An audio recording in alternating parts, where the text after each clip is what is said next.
Hey guys, so I have here the JBL TUNE750BTNC wireless headphones, and today I want to show you how to replace the battery here. So the battery is located here in the left ear cup, so that's what we're going to open up. And the first thing, of course, that I'm going to do is making sure that the headphones are powered off. And then also, just for convenience, I'm removing here the ear pad, because it's a little bit easier for me to show you when this is removed. You don't really have to go through this step when you're trying to replace the battery yourself. So I'm going to just put this old pocket knife right in between the ear pad and the plastic here, and I'm going to pry this out. And yeah, just as I said before, you don't have to do this to replace the battery. So now, okay, now let's have a really close look here. Now you see here on the outside rim, when you tilt this, and you see this little gap here.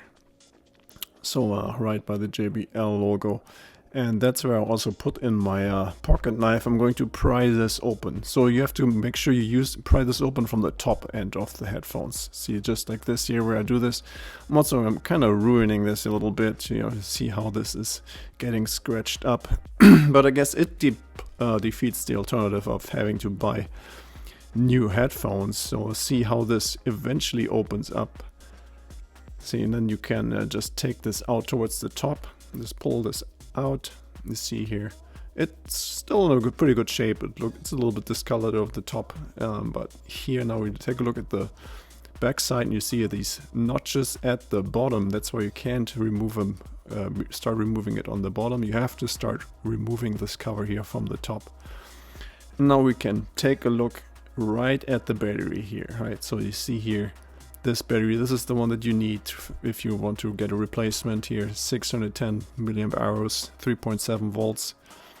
You even see here the manufacturing date, September 2019.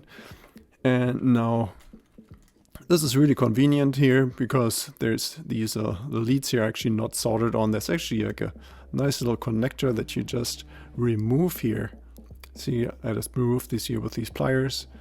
And now at this point, these leads here actually go to the charging controller, which is coming together with the battery here. And I'm just prying out the battery, which is glued into place. So I'm using here some different pliers to get the battery loose. You see how this works here. And now you can just take your new battery.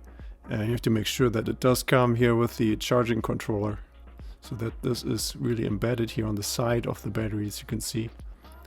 And now let me show you here the headphones without the battery, and then you just put in the new battery that you have. You just put it back in place here, just glue it right back into position, and then don't forget to plug the connector back in. So you make sure you put it in the right direction. It will only go into the connector in the right direction here. You see this with the black lead on the left and the red one on the right. Of course the white one is in the middle. Make sure it's right in there correctly. It won't come back out. And then we put the cover back on. Just remember here first we put in the bottom, because that's where these bigger notches are. Just put this right in there, and then the top we have to make sure that we line this up right. And there's let me take a look here. I'm pointing at this with these with this arrow here. That's has to line up. You see here this little groove here that has to go in right there, and you just press it against it, and then it clicks into position. And now we're pretty much set. Now I just take a look here again to see this is a little bit scratched up, but you can't really see that anyway when you're wearing the headphones. So now I just put the ear pad back on, and then of course we have to try them out and push the power button and see if the new battery works alright. Just push the button for a second here, and we see the lights are coming back on. Everything works fine. Okay, yeah, so I hope this video was helpful. If you have any more questions, leave a comment below, and don't forget to check out my other videos about these headphones.